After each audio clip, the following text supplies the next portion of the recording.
Assalamualaikum warahmatullahi wabarakatuh. Kami dari kelompok 2 yang beranggotakan Nur Khalifah absen 26, Tusya Serdania Cahaningrum absen 27, dan Rohmatul Ummah absen 36 akan mempresentasikan tentang sejarah, penyebaran, dan kodifikasi Al-Quran dan Hadis. Di sini saya akan menjelaskan tentang sejarah dari Al-Quran. Perjalanan Al-Quran mulai pertama kali diturunkan hingga sekarang mengalami perjalanan sejarah yang amat panjang, melewati periode lebih dari 1400 tahun. Di masa kenabian, Al-Quran diturunkan dalam dua cara. Yang pertama, Al-Quran diturunkan secara lengkap di malam Lailatul Qadar dari Lauh Al-Mahfudz ke Baitul Izzah atau langit dunia pada bulan suci Ramadan. Yang kedua, usai diturunkan di langit dunia, lalu wahyu Al-Quran ini diturunkan secara bertahap kepada Nabi Muhammad SAW sesuai dengan konteks dan kebutuhan selama kira-kira 23 atau 25 tahun. Sejarah periodisasi Al-Quran. Sepanjang perjalanan turunnya wahyu kepada Nabi Muhammad SAW, para ulama membagi sejarah Al-Quran dalam dua periode, yaitu periode sebelum hijrah dan periode selepas hijrah. Periode sebelum hijrah dan ayat-ayat Makkiyah.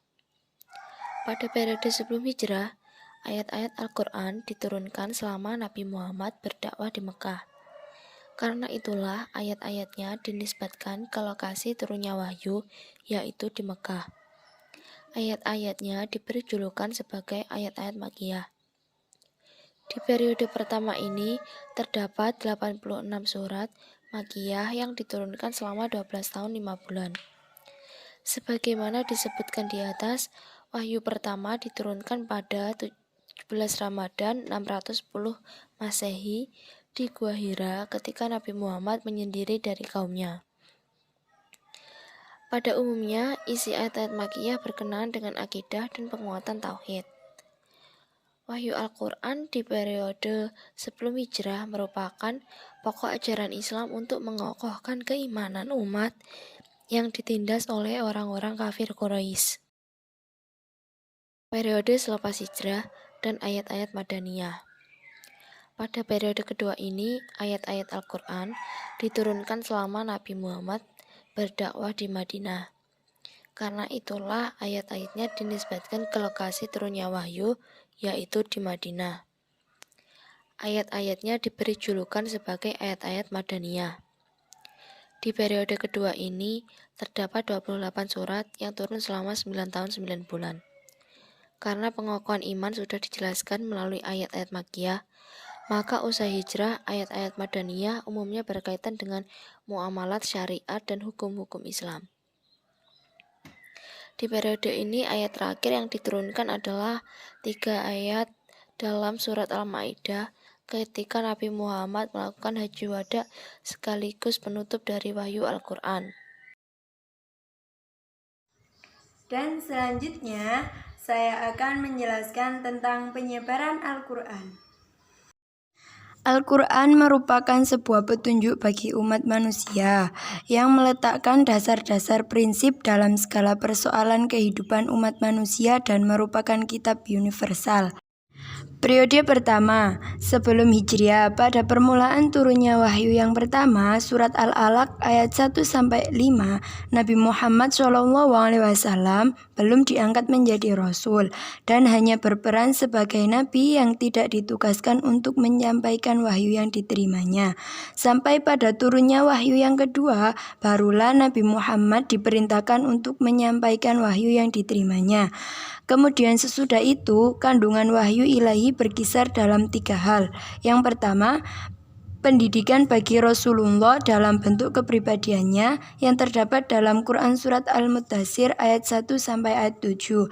Yang kedua, pengetahuan dasar mengenai ketuhanan yang terdapat dalam Quran Surat Al-Alaq dan Al-Ikhlas. Yang ketiga, keterangan mengenai dasar-dasar akhlak Islamiyah serta bantahan-bantahan secara umum mengenai pandangan hidup masyarakat jahiliyah ketika itu.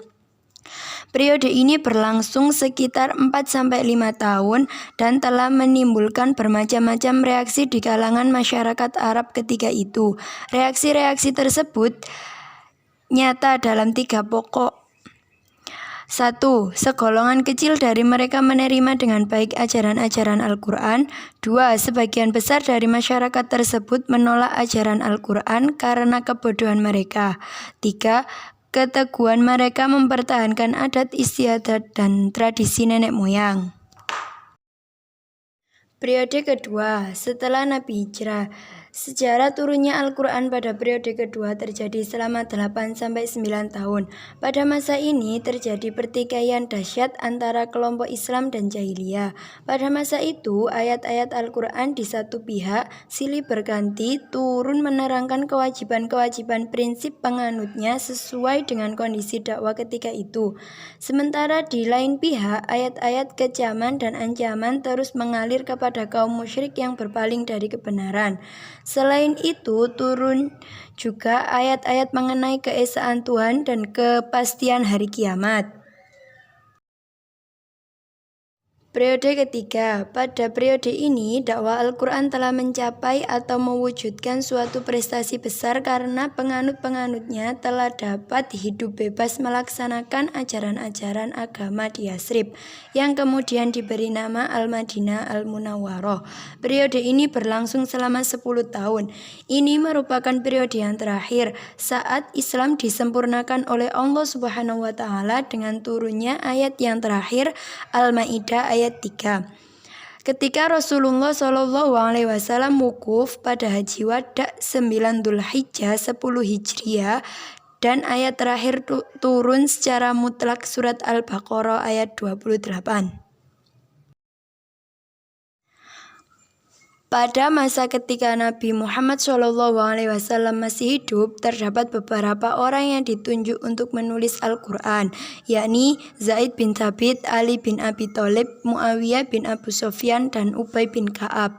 Media penulisan yang digunakan saat itu berupa pelepah kurma, lempengan batu, daun lontar, kulit atau daun kayu, pelana, potongan tulang belulang binatang. Pada masa pemerintahan Abu Bakar As-Siddiq, pada waktu terjadi pertempuran di Yamamah, yaitu Perang Kemurtadan. Perang ini terjadi pada tahun ke-12 Hijriah, yakni perang antara kaum muslimin dan kaum murtad, pengikut Musailamah Al-Kadzab yang mengaku dirinya nabi baru, di mana mengakibatkan 70 penghafal Al-Quran di kalangan sahabat Nabi gugur. Kemudian beliau menugasi Zaid bin Thabit, salah satu mantan juru tulis Nabi Muhammad, untuk menuliskannya. Pada masa pemerintahan Khalifah ketiga, yakni Utsman bin Affan, terdapat keragaman dalam cara pembacaan Al-Quran yang disebabkan oleh adanya perbedaan dialek atau lahja antar suku yang berasal dari daerah berbeda-beda. Bersamaan dengan standarisasi ini, seluruh mushaf yang berbeda dengan standar yang dihasilkan diperintahkan untuk dimusnahkan atau dibakar. Dalam proses ini, Utsman berhasil mencegah bahaya laten terjadinya perselisihan di antara umat Islam di masa depan dalam penulisan dan pembacaan Al-Quran. Kemudian disempurnakan oleh 2 orang pejabat Umayyah, Ibnu Muqla dan Ibnu Isa pada 933 dengan bantuan Ibnu Mujahid. Ibnu Mujahid mengenali adanya 7 corak pembacaan Al-Quran yang berkembang karena tidak adanya huruf vokal dan tanda baca. Selanjutnya, kita akan membahas tentang kodifikasi Al-Quran. Nah, sebelumnya, apa sih kodifikasi Al-Quran itu? Kodifikasi Al-Quran adalah proses pemeliharaan, penulisan, pengumpulan, dan percetakan Al-Quran sejak masa Nabi Muhammad SAW sampai sekarang. Nah, dalam penulisan dan pengumpulan Al-Quran ini terdapat 3 jenjang dan 3 tahapan.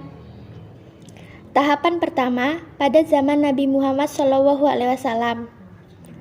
Pada masa ini, penyandaran kepada hafalan lebih banyak daripada penyandaran tulisan, karena hafalan sahabat sangat kuat di samping sedikitnya orang yang bisa baca tulis dan sarananya. Oleh karena itu, siapa saja yang mendengar ayat-ayat Al-Quran turun, mereka langsung menghafalnya dan menulisnya di pelepah kurma, potongan kulit, permukaan batu cadas, atau tulang belikat unta. Dan jumlah penghafal Al-Quran ketika masa itu sangat banyak. Tahapan kedua, yaitu pada masa Abu Bakar Asy-Siddiq tahun 12 Hijriah. Pada Perang Yamamah, banyak penghafal Al-Quran yang terbunuh, diantaranya ialah Salim, bekas budak Abu Quzaifah, yaitu salah seorang yang diperintahkan Rasulullah kaum muslimin untuk mengambil pelajaran darinya. Maka ketika itu, Abu Bakar memerintahkan Zaid bin Sabit untuk mengumpulkan Al-Quran agar tidak hilang jika penghafalnya telah wafat. Kaum muslimin ketika zaman itu sepakat dengan apa yang dilakukan Abu Bakar dan mereka menganggap perbuatan itu bernilai positif. Tahapan ketiga, pada zaman Utsman bin Affan. Ketika ini permasalahan muncul karena dialog bacaan sesuai dengan perbedaan mushaf-mushaf yang berada di para sahabat. Hal itu dikhawatirkan akan menjadi fitnah.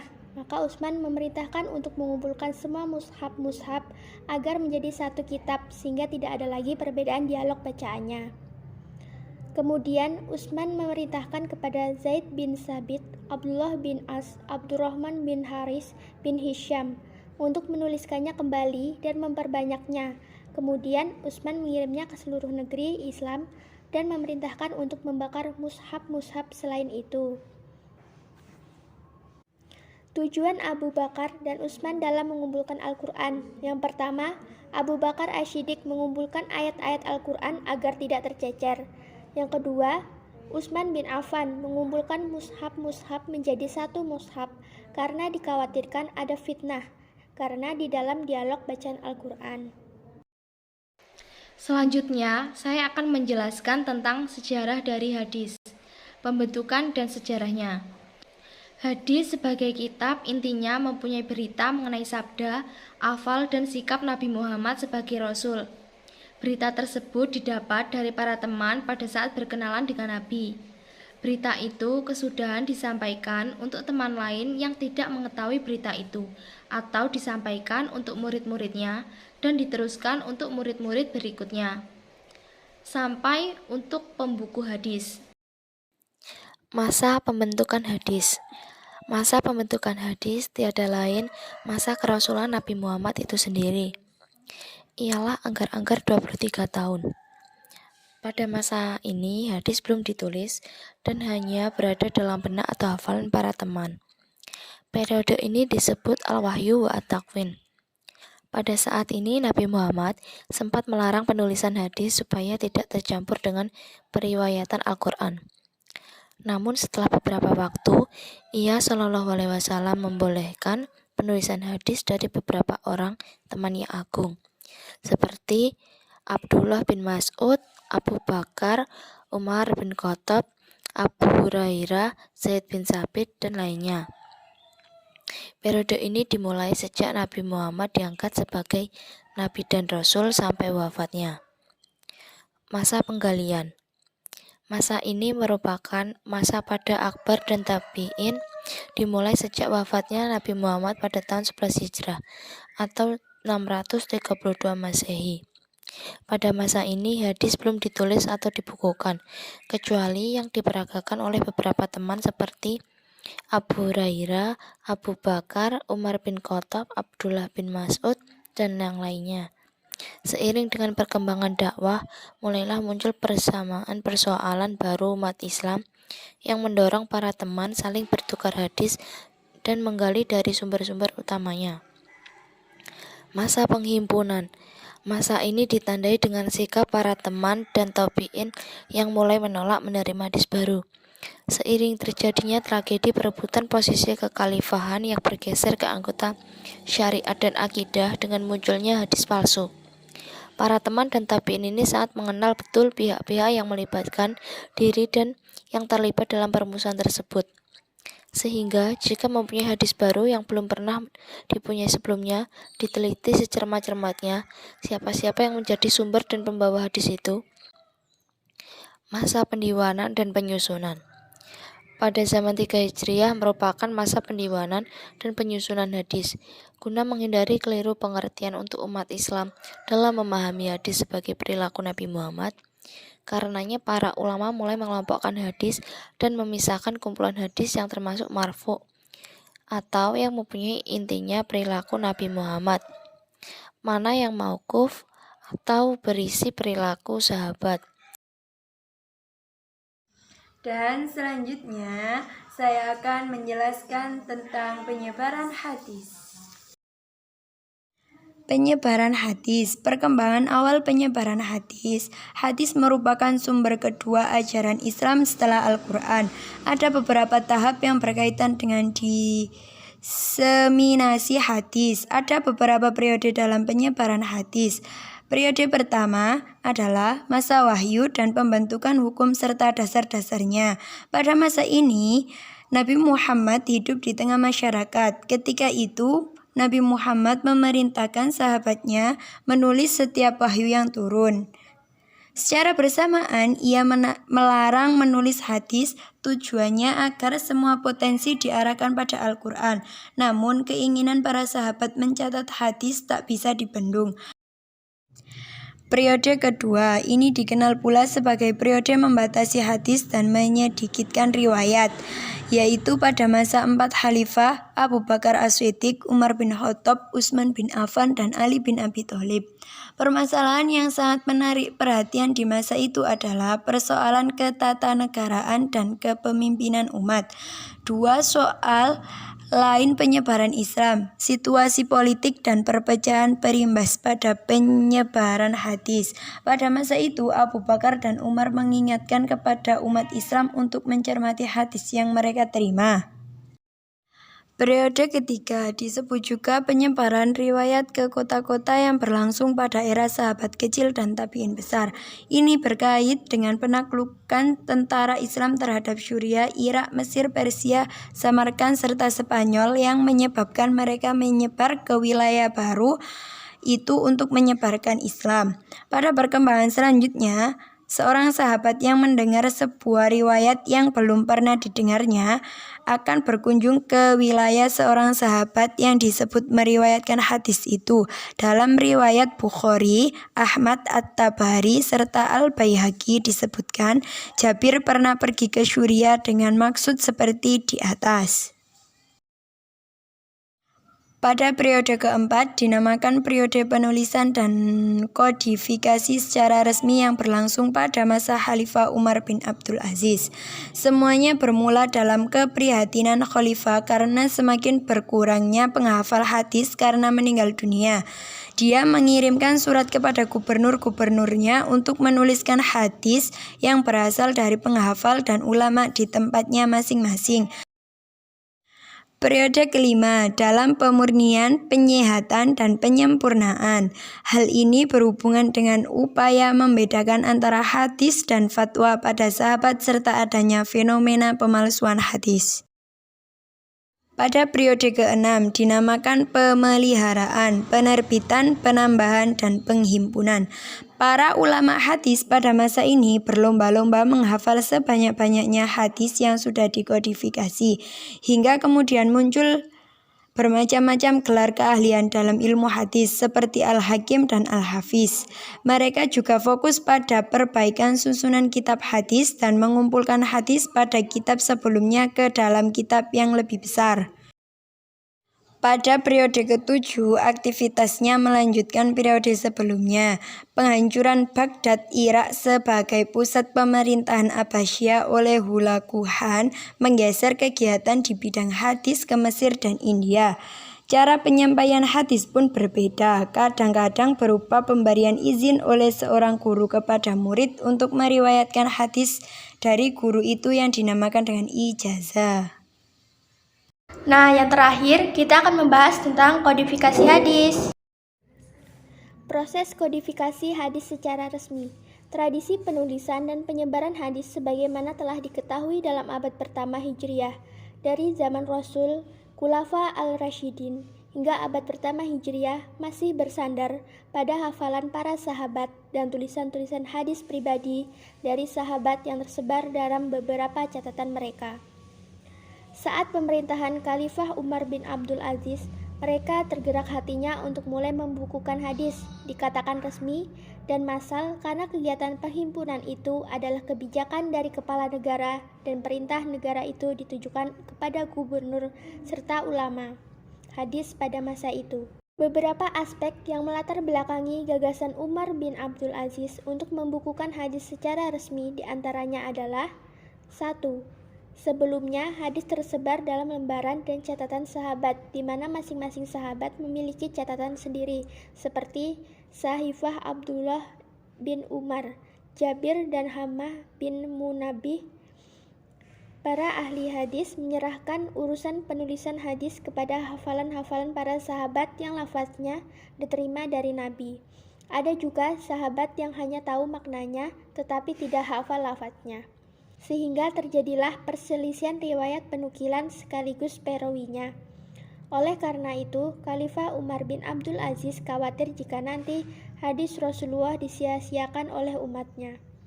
2. Pada masa Nabi ataupun masa sahabat, penulisan dan penyebaran hadis masih bersifat kolektif individual, ditambah lagi dengan kemampuan para sahabat yang berbeda-beda dalam menerima hadis. Dengan melihat kondisi, maka dikhawatirkan terjadinya penambahan atau pengurangan pada lafaz-lafaz hadis yang diriwayatkan. 3. Dengan semakin luasnya kekuasaan Islam di berbagai negara serta memiliki pengaruh besar di 3 benua, yaitu Asia, Afrika, dan sebagian benua Eropa. Hal ini membuat para sahabat tersebar luas di berbagai negara. Di samping kecintaan para sahabat dalam mencari ilmu pengetahuan mereka, melakukan perjalanan di berbagai negara. Ditambah lagi, berbagai masalah yang kompleks membuat hafalan para sahabat berkurang. Apalagi banyak juga para sahabat yang meninggal saat di medan perang dalam membela Islam. Untuk itu, Khalifah Umar bin Abdul Aziz merasa khawatir dan cemas terhadap hadis yang berbeda pada hafalan sahabat yang akan hilang begitu saja. 4. Bermunculannya hadis-hadis palsu, terutama setelah wafatnya Khalifah Ali bin Abi Thalib sampai pada masa dinasti Umayyah, sehingga kondisi demikian menyebabkan masing-masing dari mereka untuk mendatangkan keterangan-keterangan hadis yang diperlukan sebagai keabsahan golongan mereka sebagai golongan yang paling benar. Khalifah Umar bin Abdul Aziz menginstruksikan kepada qadhinya di Madinah supaya membukukan hadis Nabi yang terdapat pada penghafal wanita yang terkenal, Amrah binti Rohman bin Sya'ad Zuraroh bin Ades, seorang ahli fikih murid dari Aisyah radhiyallahu anhu. Sekian presentasi dari kami, kurang dan lebihnya mohon maaf. Wassalamualaikum warahmatullahi wabarakatuh.